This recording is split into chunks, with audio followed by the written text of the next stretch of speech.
will be speaking for 7 to 9 minutes. Mr. Andrew Patel. Thank you. Let me have this.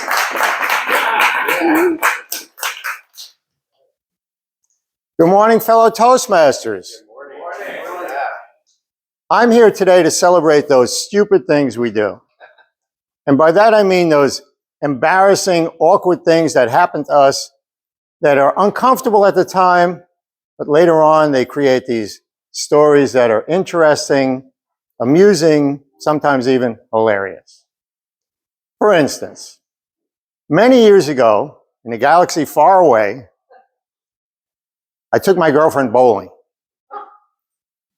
And I was surprised to see that as she went to release the ball down the lane, she forgot the number one rule of bowling.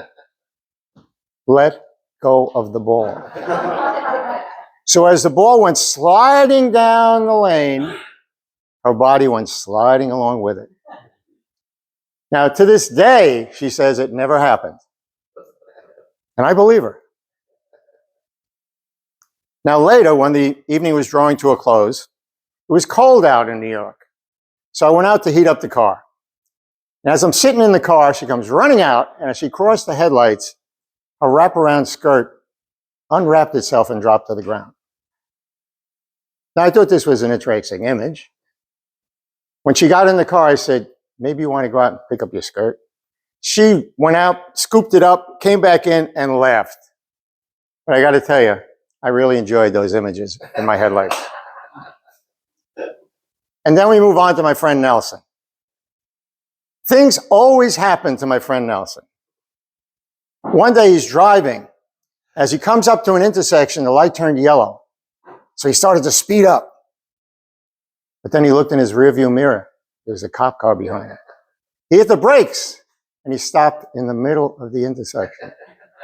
He slowly backed up to the cop car and nervously waited for the light to change. When it turned green, he stepped on the gas and the car lurched backward.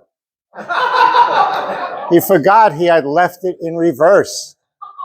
Now, he didn't hit the cop car, but afterwards I said, Nelson, how did you not get a ticket?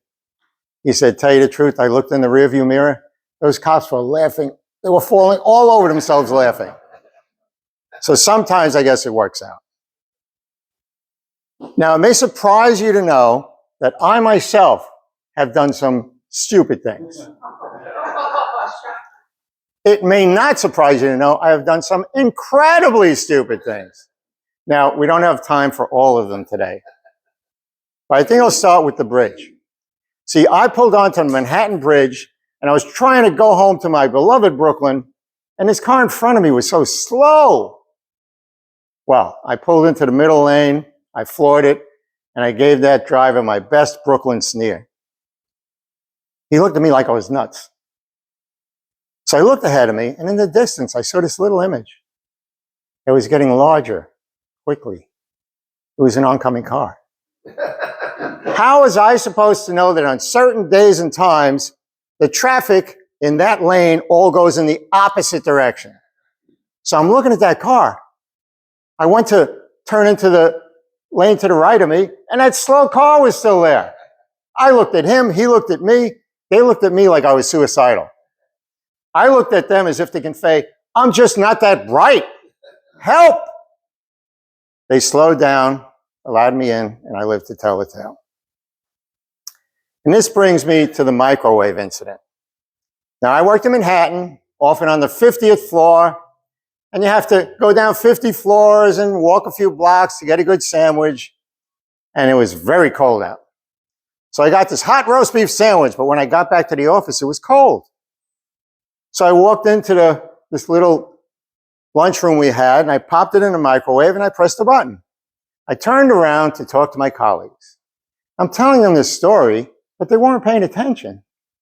They were getting all antsy on me. Finally, I said, you know, you people are very rude. And they kept pointing behind me. I turned around. The microwave was in flames. How was I supposed to know when you make a hot sandwich, you wrap it in aluminum foil and then put paper on it? After that, they never let you live these things down in New York. You know, it's fire alert, Croteller alert for the rest of your life. But my favorite is the coffee incident. See, I had a coffee machine at home that made 10 cups of coffee, but I only had a pot that held 5 cups. Now, I'm an engineer. I went to college. So I filled up the pot with 5 cups and I poured it in. Then I filled it up again with 5 cups and I poured it in. I put the pot in the machine and I watched and waited. I got to tell you, those first 5 cups, it was uneventful, no problem. But it was that 6th cup, that black stuff that started boiling over and dripping onto the counter and onto the floor. When I saw that, I knew something was wrong. Now, I couldn't believe it. I created this situation. This was a dangerous situation. I'm pulling a plug. I'm standing in wet, liquids. I could just imagine the headline: "Idiot electrocutes himself at home with coffee machine." And to make matters worse, I have 2 problems. One is, who can I blame for this? Now, I can't blame my wife, my son, my dog. It was all me. I can only blame myself. And the other side of this is, I have this incredible mess I have to clean up. It's like adding insult to injury. Now, I know what you're thinking. This guy is not too bright. And you may be thinking, I myself would never do something like that. Well, it was in this very club a few years ago where somebody said that to me, and then she remembered. You know, when I was in the Northeast, it was very cold out. I went out to my car. It was covered in ice. I know how to handle that. I came out with a bucket of boiling water and threw it on the windshield. All the ice was gone, and most of the glass.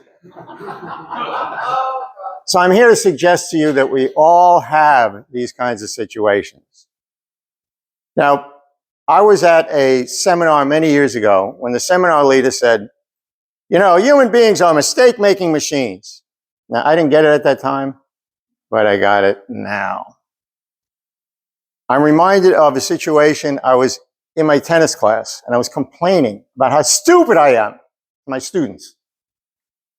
So I was telling them, I can't believe it. I left an iPad in a shopping mall. How could I be that stupid? And my students said, calm down, relax. Cut yourself some slack. You're only human. You made a mistake.